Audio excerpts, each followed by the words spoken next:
大家早上好，我是夏妈。早餐现发了一个蔬菜馒头，吃起来很软乎，有一点老面的风味，你们也可以去尝试一下。昨天晚上给它切碎了的菠菜叶子只要叶子不要梗，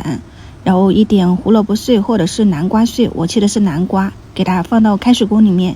加上菠菜叶子烫一烫就可以了，不需要把它煮得特别的软。第一是去掉菠菜的草酸嘛，第二就是把这个青菜稍微的处理一下，烫软了，然后捞出来，不需要过冷水，放到和面盆里面给它摊开，就趁热我们来做这个面食。里面加上一点芝麻，熟的芝麻，加一点食用盐，就是芝麻盐，再加入面粉。我是家里面的汤勺挖了4勺，然后现在也很喜欢用雪花粉，感觉做任何面点都很合适。酵母我是特意看的这种速发粉，百转的老面风味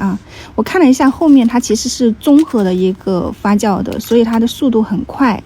1包配1斤面粉，我这里应该是没有的，我就倒了半包在里面，先给它混合均匀，不要加水先就把面粉搅拌均匀。下面不是有超过水的蔬菜吗？它也有点水分，你就先给它搅上来。看这个状态，干面粉还居多，然后面絮状又很小，所以它揉出来应该是偏干的，可以加入少量的这种温水，30多度左右就不烫手，然后再给它搅拌一下，是不是已经成这种大面片了，它揉起来就很不费力的。然后下面呢又有点干面粉，它就综合了这种软硬程度，揉出来的这种就刚刚好，你可以参考一下我的这个做法。其实昨天我们做那个饼的话呢也是差不多，只是一个不放酵母粉，一个放了酵母粉，我们需要做不同的口味。然后这个是速发粉，所以不需要给它发面，直接给它揉成团了以后搓成长条，然后用刀给它切成面剂子，就是一个馒头了。这样子你也可以给它搓成圆的那个圆馒头，刀切馒头我感觉更简单一些，像这样子稍微的整理一下切口就可以啦。冷水上锅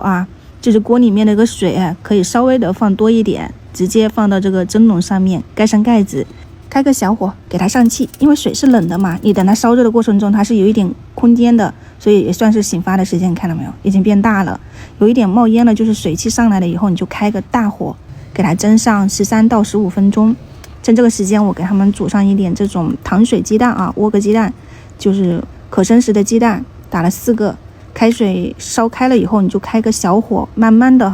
然后加上一点这种红糖或者是红枣，一点枸杞啥的，给它焖个